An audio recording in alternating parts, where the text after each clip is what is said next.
Hello everyone, Simon4, welcome back to some more, I almost said FTP continue, Omnifactory. I know my mod packs. I'm good. Today, we're going to continue working on some stuff. I got some new machines to build, I got some science to share, and it's going to be good times. So, new machine. I made a lathe. A lathe gives you 2 rods per ingot instead of 1. Really nice, especially when making these motors. These guys. Where are they? Here. These things. This takes 3 iron rods. It was normally 3 ingots. Now it's an ingot and a half. Really good. Because I've used a lot of them. I made 8 of them. 4 of them already gone. Next, I have some machines to craft here. I'm going to do some quests. The first one. Forgot I have to do that. A basic fluid extractor. There we go. Next one is a basic fluid solidifier. These 2 work hand in hand, and I think I need to actually craft one more thing in order for it to count. I need a block mold. I need some steel plates. Kind of annoying. I don't actually need a block mold. I'm not going to use it for anything, but I'll make it anyway. Do I have any raw iron anywhere? No. Go. Go to this. Make some steel. So the reason these are good is the main thing is it's going to make me gears. Right now, I have to make gears by hand. It's a pain because it takes 4 plates, so 4 ingots in here, and then 2 rods, which is now only 2 ingots. Used to be 8 ingots per gear. Now it's 6 ingots per gear. With this, it'll be 4. Be very nice. And also we need it for some other stuff that I will explain in a little bit. I don't quite know how GregTech handles fluids, though. If you look at other things in the game, I kind of got this. Have the fluid conduits here come from this guy. Pulls it out, puts it here. Fluid stored in a little tank. It's all good. It's fine. I don't know how GregTech does it. GregTech does its own thing usually. We're gonna have to see what happens there, but I gotta make these into plates. The other thing I have to craft is over here. It is the crystal growth chamber. So I'm still pushing for applied energistics. I still want it. This should be a quest. Oh, I need to do other things too. I'm still pushing for it because it's very good and I want to have it. And I actually did a little creative test and found that you can use, you can use these ME chests. I can't make the drive right now because it takes aluminum and stuff, and I can't make aluminum. But it does take an ME chest, which I can make this. That's kind of the stuff we're about to make now, these crystals. This acts as essentially a 1 drive. It acts as a mini system. It has 1 drive slot in it. And the top is actually a terminal. So just dropping this down, you have an ME system. And you can connect up more than 1, and they'll just all link together. So if I have 10 of these, that's the equivalent of 1 of these drive bays. I don't really want to make 10 of these because that's 20 dark steel blocks. Too many. It's really too many. But a few of them will go a long way in terms of storage and organization. Probably 2. I think I'm going to make like 2 in the end. That's where I want to be. And then that goes there. No? What am I missing? Oh, I got to make the plate. I need a file. Okay. File. There. That. Then. Nope. Must be the middle one. Yeah. Block mold. I don't know why we have to make a block mold, but we do. Got omnipennies there. The voltage fluid solidifier. I guess the extractor wasn't actually a quest. Was it I feel like it should have been. There's something here I'm missing. Mixer. Solidifier. I definitely feel like I should have gotten a quest for the extractor.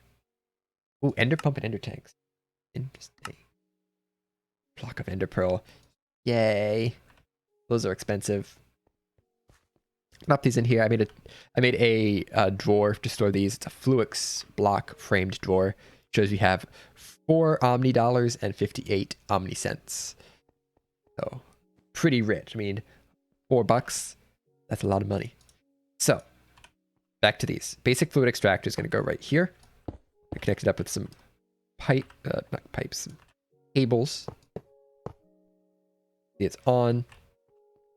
And then I have to figure out how fluids work in this. I wonder if I can just connect up a fluid conduit. If I have any. I don't think I have any. It'd be nice. It'd be nice if Greg Tech's like, yeah, we'll cooperate with everything else. Conduit binder and glass. I should have that. But it's Greg Tech. Greg Tech doesn't like to cooperate.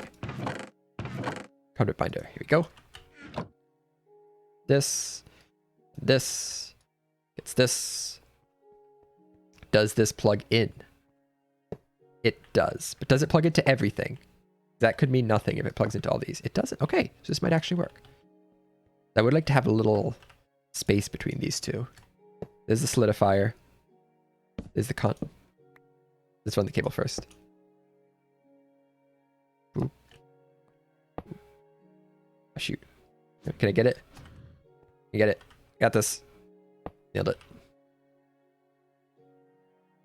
So they're both there. Conduit goes here. This is extracting always. This is inserting only. Let's try to make a gear. See if it works. Let's try to make a gear. So I need 4 conductive iron to do this. 20 is fine. See if I can make a single gear, because that's all I really need this for. With 4 wrought iron. And it did pull the fluid. Put the fluid in here. Okay, cool. So Greg Tech is not mean with fluids. That's great. I'm really happy about that. Because we have to do more than just solidify things in here. Ooh, wrought iron gear. 4 ingots worth. Easy. There are other things you can do with this, but mostly gears. The reason I want this was not part of it, but the reason I need this is for a vacuum chest.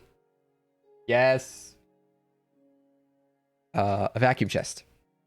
Takes a pulsating crystal, which takes pulsating iron and a fluid extractor. I have to take this. Should this go in? Goes in an autoclave. Okay. So what I need for that is then a tank. A portable tank like this takes a bit of electrical steel. I can do that. Do I have? I have 2 of these. I need more of these. I just need one of these portable tanks, or maybe a fluid tank. Fluid tank might work. Yeah, I'm gonna do one of these first. It's a little cheaper. I can pull the fluids out of this, put it in the autoclave, and make a pulsating crystal for a vacuum chest, and move on from there. Let's see what happens. Okay, let's see how this works. I made a pulsating iron ingot. I think I need a diamond. Wait, yeah, diamond.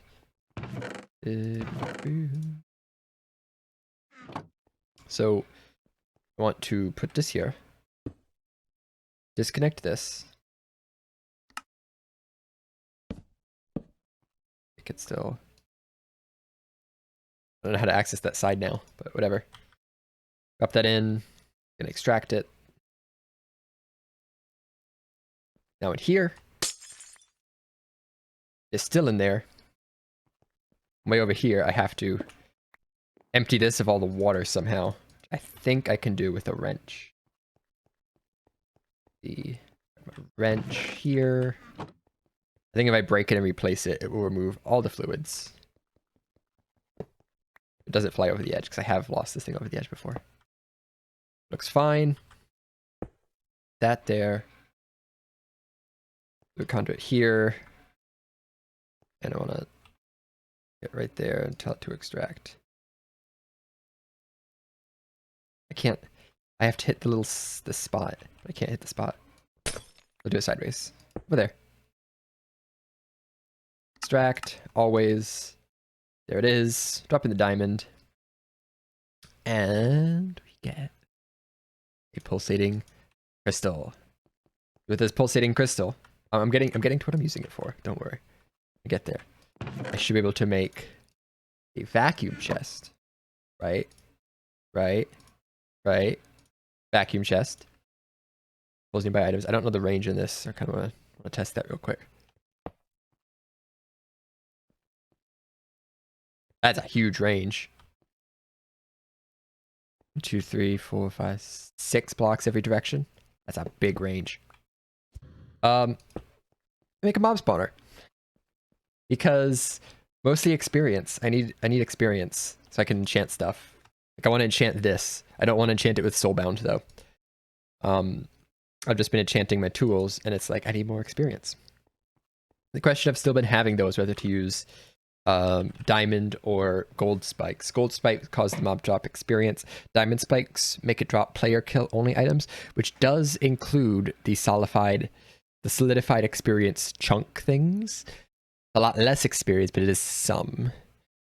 Other than that, though, I don't know what else I would want from diamond spikes that mobs drop. The counterpoint to that is I have no way of managing the experience.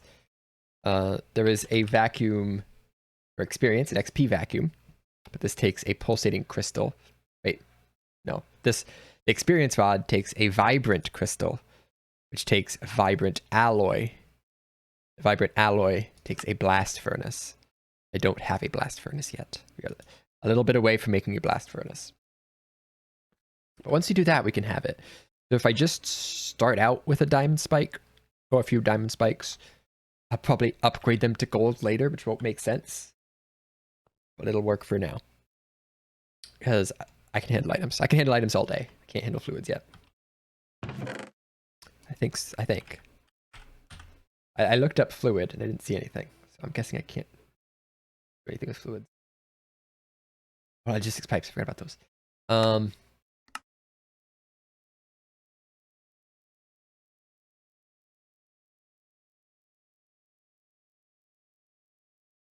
Kind of want to make pipes now.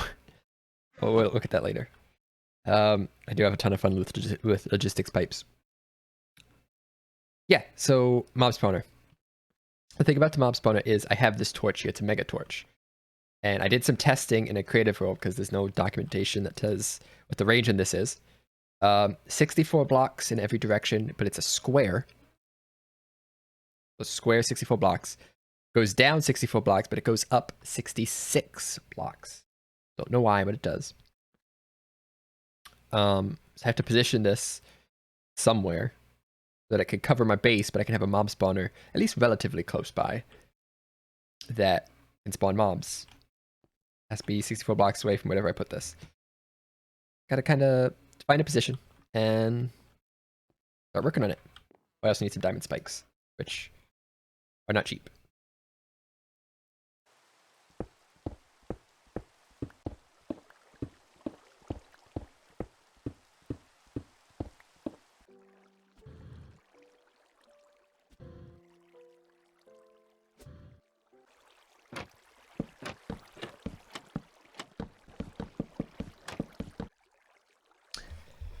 A little bit of work later. Got a mob spawner. Corner. Actually looks cooler from underneath. Yeah, that looks very cool from down here. But we have no mob fans or mob vacuums or anything like that, so you gotta go old school vanilla spawner with water streams and trapdoors. Because these can only be 2 wide trapdoors, I don't want to spawn spiders. I have slabs every other block. So there's no 2x2 spawning space. And since I'm using water, I can't spawn enderman. I had thought of spawning enderman. Also, I was thinking about doing something like this, having the roof half up. That way the mobs don't have to actually walk around these. They can go over them. A little bit more efficient, but they don't. They don't see that as a walkable space. So, doesn't matter. Gotta cover it up. Gonna tear through my diamond wand here. And you also just might be wondering why the heck I'm so far up. Like, they can't spawn anywhere else. Why be all the way up here? Especially considering the fact that I'm using spikes and I have a water stream they land in. Why be so far up? I'm not using the fall damage. It's because of that my torch down there. I did the numbers and I placed it at y equals somewhere around y equals 60. Maybe 54. But it basically means that mobs won't spawn below y equals 120. These spawning platforms are on 121. They will actually spawn on 120. There we go. There's a spider. The spider would not have spawned for this spawning platform any lower. Which is great for... Really? You're under the thing. It's great for my base because it means I can not put torches anywhere and not care. But for mob spawning, it's a bit annoying. Now I need more cobble. So let's strip off this. It's also been snowing up there, which is really annoying. It's high up enough to snow. Really? You spawned there? You're able to spawn there. I'll have to put slabs here. Oh, this is 120. Okay, they can spawn on these ones. They can't spawn on those ones. The slabs on them anyway. Yes, so I just have to finish up chiseling these blocks. Then I gotta remove some torches to get some mobs flowing. It'd be fun. I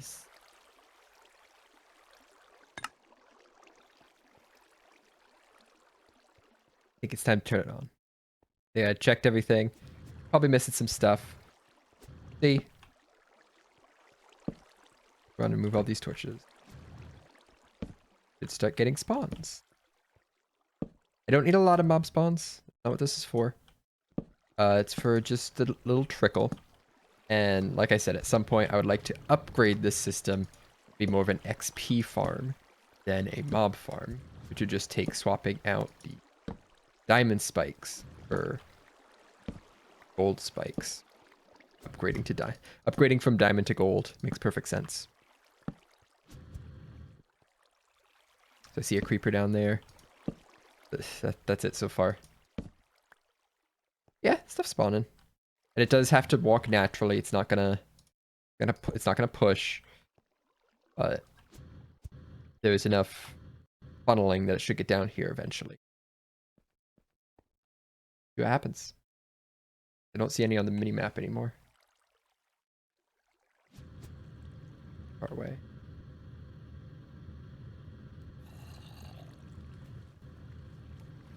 Yeah, there's some up there. It just doesn't show on the mini map. Oh, I see a zombie. Hello. Welcome.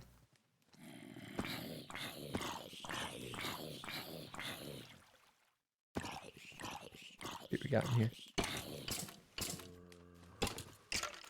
Those are my potatoes. How'd my potatoes get in there? Oh, I think that was from my testing. Cool. Pick up range. That's a big range.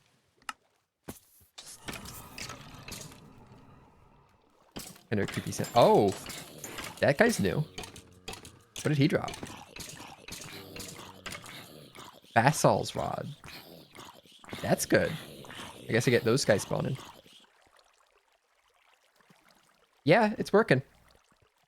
So, little drawer system to store items, a chest thing for anything that doesn't get stored in that, little trash can for excess. Be good to go here. Here it is. Quick and simple. This little set of item conduits. No controller because it's a little too expensive right now. Vacuum chest, pull stuff out. Right here, it's just bows going into this. I could add more things, but I'm not really getting enough of anything else to have it problem yet. Ooh. We got gunpowder, arrows, bones, and rotten flesh. Should be the only things I'm getting because I'm not getting spiders. Anything else ends up in this chest. Got 2 basal's rods, some mob heads, just random other junk. But it's working. Gotta make sure these don't fill up. I might put... How expensive are they? Expensive are the void upgrades. Bunch of obsidian. Yeah, that's not too bad. But there we go. I now have a mob spawner at least. And in creative, I did play around with also apparently got obsidian. I did play around with the mob simulator block thing, simulating mobs. Was pretty cool actually. You just give it power, and what is the mob from? Is from Deep Mob Learning. You give it power, and these modules, and each of these modules has a tier and a data collected. So every so often, it takes like 30 seconds to a minute, it performs a kill on a mob. It doesn't say here. And you get a overworld matter for a zombie. And since it's a basic, because it's level 1, there is a 5% chance to get the pristine matter. And as you get more kills, it will level up and it will be more likely to get the matter. This is the stuff you want to go for. It's essentially like a token to spend on mob drops. So a zombie matter, you can get rotten flesh, iron, carrots, potatoes, or the zombie's head. Then you get to like Enderman. Apparently Enderman drop emeralds or some impossible realm data or something. Freaking Ender Dragon module. Yeah. Eventually. And then like a Wither skeleton would be really nice because one of them get 4 skulls. Stuff like that. It's really good, but you have to get more kills and level it up to get a chance. This is at the beginning you get 1 in 5. It goes up to like 1 in 3. So it's pretty cool, but we don't have the power generation right now. I have a steam dynamo, which produces how much RF per tick? I don't even know. Not a lot. 40. Yeah, so this running full blast doesn't have enough power to do it. So eventually I'd like to set that up because it does seem really cool. But that's gonna have to do it for today's episode. To get this set up, it kind of looks cool. Felt weird being in modded and doing like a vanilla mob spawner. And I can always add more layers if I need to. The water streams are there. But that's gonna be it. Thanks for watching as always. See you in the next one. Bye.